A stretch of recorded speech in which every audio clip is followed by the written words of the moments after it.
महाराष्ट्र वर्धा में मानसून की पहली बारिश से बाढ़ जैसे हालात। बाढ़ के पानी में एक छात्र और 2 ग्रामीण फंसे। रेस्क्यू टीम ने बचाई जान। महाराष्ट्र के हिंगोली में भारी बारिश के बाद पैन गंगा नदी में बाढ़ के हालात। निचले गांव में जारी किया गया अलर्ट। चमोली में भारी बारिश से उफान पर नदी नाले आने जाने वाले दोनों रास्तों में फंसे यात्री। मलबा साफ करने का काम जारी है। जैसलमेर में भारी बारिश के कारण सरकारी अस्पताल परिसर और वार्डों में घुसा पानी। लोगों की बड़ी मुसीबत। भोपाल में भारी बारिश के कारण कई जगहों पर जलभराव। स्थानीय लोगों ने नगर निगम के काम पर सवाल उठाए। बागेश्वर में बारिश से मुख्य जिला मार्ग सहित 11 सड़कें बंद। प्रशासन मलबा हटाने में जुटा है। जामनगर रेलवे स्टेशन पर बारिश के कारण यात्रियों को परेशानी का सामना करना पड़ा। बैठने की जगह पर जलधारा। आरजीकर मेडिकल कॉलेज की घटना के बाद कोलकाता में अब लॉ कॉलेज की छात्रा के साथ गैंगरेप। वारदात में शामिल 3 आरोपियों को गिरफ्तार कर 4 दिन की रिमांड पर भेजा। लॉ कॉलेज की छात्रा के साथ दुष्कर्म के विरोध में छात्र संगठनों का विरोध प्रदर्शन। छात्रा ने जमकर नारेबाजी करते हुए आरोपी के खिलाफ सख्त कार्रवाई की मांग की। दुष्कर्म का मुख्य आरोप है टीएमसी का कार्यकर्ता। पीड़िता के मुताबिक शादी करने से इनकार करने पर आरोपित ने दिया वारदात को अंजाम। घटना के बारे में बताने पर माता पिता को जेल भेजने की धमकी। वारदात में शामिल आरोपियों ने पीड़िता को बेरहमी से हॉकी स्टिक से पीटा। पीड़िता ने न्याय की गुहार लगाते हुए लिखा, एक कानून की छात्रा के रूप में मैं आज स्वयं एक पीड़िता हूं। मैं अपने लिए न्याय चाहती हूं।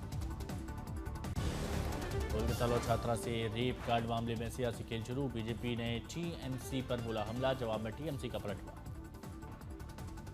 बीजेपी नेता दिलीप घोष ने टीएमसी पर हमला बोलते हुए कहा, कोलकाता के हर अपराध में टीएमसी का कोई नेता शामिल पाया जाता है। सबसे ज्यादा दुष्ट और असामाजिक लोग टीएमसी। बीजेपी पर टीएमसी का पलटवार। बंगाल के मंत्री शशि पांजा ने कहा, जो लोग विरोध कर रहे हैं उन्हें देखना चाहिए कि उनके शासित राज्यों में क्या हो रहा है। कोलकाता गैंगरेप मामले में टीएमसी सांसद कल्याण बनर्जी का विवादित बयान। कहा, अगर दोस्त ही दोस्त का रेप करे तो पुलिस क्या कर सकती है। हर स्कूल और कॉलेज में पुलिस नहीं हो सकती। बाद में अपने विवादित बयान से पलटे टीएमसी सांसद कल्याण बनर्जी। कहा, बयान को तोड़ मरोड़ कर पेश किया गया।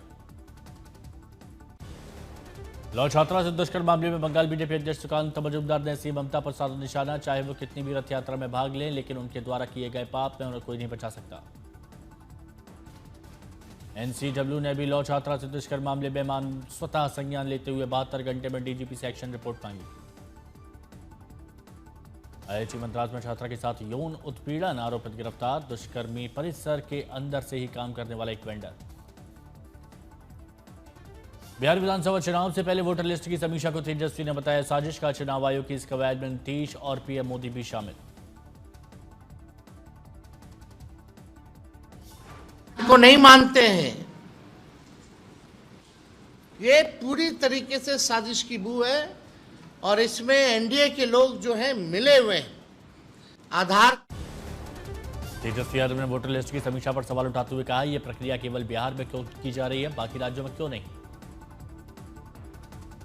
तेजस्वी यादव ने यह भी बताया कि इंडिया गठबंधन का एक डेलीगेशन जल्दी चुनाव आयोग से मुलाकात करेगा। इस मुद्दे पर ज्ञापन सौंपेगा। तेजस्वी के बाद एआईएमआईएम प्रमुख अजहरुद्दीन ओवैसी ने भी वोटर लिस्ट की समीक्षा को लेकर निर्वाचन आयोग पर निशाना साधा। कहा, बिहार में गुप्त तरीके से एनआरसी लागू कर रहा है आयोग। तेज प्रताप यादव ने कहा, कहां से चुनाव लड़ूंगा, अभी मन नहीं बनाया है। दुश्मन का आकलन करना बहुत मुश्किल है। दुश्मन घर के अंदर भी बाहर भी हो सकता है। बिहार चुनाव को लेकर तेज प्रताप यादव का बड़ा बयान। कहा, मैं किंग मेकर की भूमिका में रहूंगा। संविधान में धर्मनिरपेक्षता और समाजवाद शब्द को लेकर सियासी घमासान जारी। राहुल गांधी ने ट्वीट करके बीजेपी आरएसएस पर हमला बोला। राहुल गांधी ने बीजेपी और आरएसएस पर हमला बोलते हुए कहा, आरएसएस और बीजेपी को संविधान नहीं मनुस्मृति चाहिए। ये बहुजनों और गरीबों को दोबारा गुलाम बनाना चाहते हैं। अखिलेश यादव ने दत्तात्रेय हौसबोले के बयान पर पलटवार करते हुए कहा, जो सीधे सीधे आरक्षण को खत्म करने के लिए नहीं बोल सकते, वो समाजवाद शब्द हटाने की बात करते हैं। आपके प्रदेश अध्यक्ष सौरभ भारद्वाज ने भी दत्तात्रेय के बयान पर हमला बोलते हुए कहा, बीजेपी सभी चीजों का निजीकरण कर रही है, इसीलिए उन्हें समाजवाद शब्द से दिक्कत। कृषि मंत्री शिवराज सिंह चौहान ने बयान दिया कि संविधान से धर्मनिरपेक्षता शब्द को हटाने पर जरूर विचार होना चाहिए। भारत में समाजवाद की कोई जरूरत नहीं। भाषा विवाद पर 5 जुलाई को उद्धव राज की संयुक्त रैली। 20 साल बाद दोनों मंच पर साथ आएंगे नजर। उद्धव बोले, महाराष्ट्र में लैंग्वेज इमरजेंसी। भाषा विवाद पर आदित्य ठाकरे ने कहा, ये सरकार शासन करना नहीं जानती, ये शब्द छल करके लोगों को गुमराह कर रही। आदित्य ठाकरे ने आगे कहा कि हिंदी की राजनीति जानबूझकर की जा रही है, सही मुद्दों से ध्यान भटकाने के लिए मुद्दा बनाया जा रहा है। बॉस बोले के बयान पर बोले आदित्य ठाकरे, पहले संघ को जवाब देना चाहिए, जिन पर पहले आरोप लगाते थे आज उन्हें पार्टी में ले लिया, इसलिए संविधान बदलने की मांग उठ रही है। भाषा विवाद पर बीजेपी नेता राम कदम ने विरोध प्रदर्शन को बताया ड्रामा। कहा, जब उद्धव ठाकरे मुख्यमंत्री थे तो उन्होंने हिंदी भाषा को क्यों किया स्वीकार। कथावाचक मामले में अखिलेश के वार पर सीएम योगी का पलटवार। का पिछली सरकारों को जातीय संघर्ष कराने से नहीं है फुर्सत, प्रदेश से नहीं सिर्फ परिवार से था मतलब। सीएम योगी के बयान पर अखिलेश यादव का जवाब। का भगवान को अपनी जाति से जोड़ने वाले करते हैं लड़ाई। दिल्ली में जंगपुरा से बीजेपी विधायक तरविंदर सिंह मारवा ने एलजी और मुख्यमंत्री रेखा गुप्ता को चिट्ठी लिखी। कांवड़ यात्रा के दौरान मीट की दुकानों को बंद करने की मांग। एनआईए ने बब्बर खालसा इंटरनेशनल आतंकियों द्वारा पंजाब के गुरदासपुर पुलिस स्टेशन पर ग्रेनेड हमले मामले में 7 आरोपियों के खिलाफ चार्जशीट दायर की, 3 फरार अभी भी। सिंधु जल समझौते को शिवराज सिंह चौहान ने कांग्रेस पर निशाना साधा। कहा, मैं पीएम का धन्यवाद देता हूं जिन्होंने सिंधु जल समझौता स्थगित कर दिया, देश का पानी देश के काम आएगा। मध्य प्रदेश की जेल में लॉ स्टूडेंट डिटेंशन पर सख्त, सुप्रीम कोर्ट तुरंत रिहाई का दिया आदेश। एनएसए के तहत हुई थी गिरफ्तारी।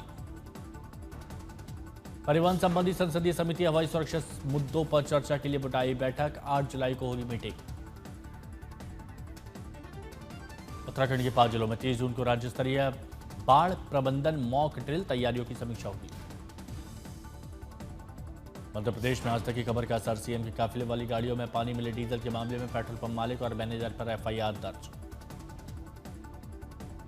असम के डिब्रूगढ़ में भारी बारिश के बाढ़ जैसे हालात, लोगों के घरों में कैद रहने को वो मजबूर हुए। घरों से लेकर स्कूल तक घुटनों तक पानी। ऑपरेशन सिंधु और ईरान और इजराइल से अब तक कुल 4,415 भारतीय नागरिक वापस भारत आ चुके हैं। ईरान से 3,597 और इजराइल से 814 लोगों की वापसी।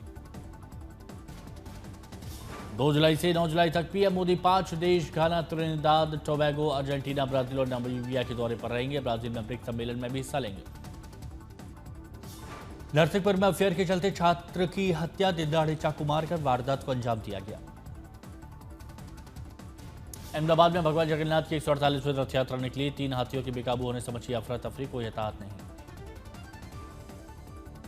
जामनगर रेलवे स्टेशन पर बारिश के कारण यात्रियों को परेशानी का सामना करना पड़ा। बैठने की जगह पर गिर रहा है पानी।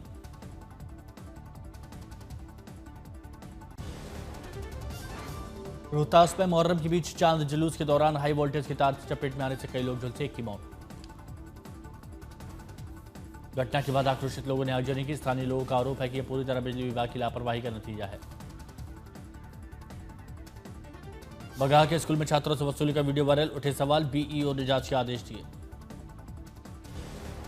काटरा का फेम एक्टर सैफ अली जरीवाला का निधन, कार्डियक अरेस्ट से मौत का दावा, आज पोस्टमार्टम। पंजाबी अभिनेता दिलजीत दोसांझ को फिल्म बॉर्डर 2 से किया गया बाहर, उनके हिस्से की शूटिंग की जाएगी दोबारा। इस पर आधिकारिक रूप से कोई बयान नहीं आया। चारधाम यात्रा 2025 में 27 जून को कुल 41,862 श्रद्धालु ने पवित्र धामों के दर्शन किए। भीड़ को देखते हुए प्रशासन द्वारा सुरक्षा और व्यवस्था को लेकर लगातार निगरानी की जा रही। अमेरिका ने कनाडा के साथ खत्म की व्यापार वार्ता, ट्रंप बोले 7 दिनों में बताएंगे कितना होगा टैरिफ। फिल्म सन ऑफ सरदार 2 के अनाउंसमेंट वीडियो जारी, फिल्म 25 जुलाई को रिलीज होगी। अभिनेता अरबाज खान की अपकमिंग फिल्म आप जैसा कोई का ट्रेलर जारी हुआ। 11 जुलाई को ओटीटी प्लेटफॉर्म नेटफ्लिक्स पर स्ट्रीम होगी। ऋतिक रोशन की नई फिल्म वॉर 2 की रिलीज में अभी वक्त, निर्माताओं ने कई नए पोस्टर जारी किए। फिल्म 14 अगस्त को सिनेमाघरों में आएगी। मार्वल स्टूडियोज ने अपनी super hero film the fantastic four first steps का नया ट्रेलर जारी किया। फिल्म 25 जुलाई को भारतीय सिनेमाघरों में।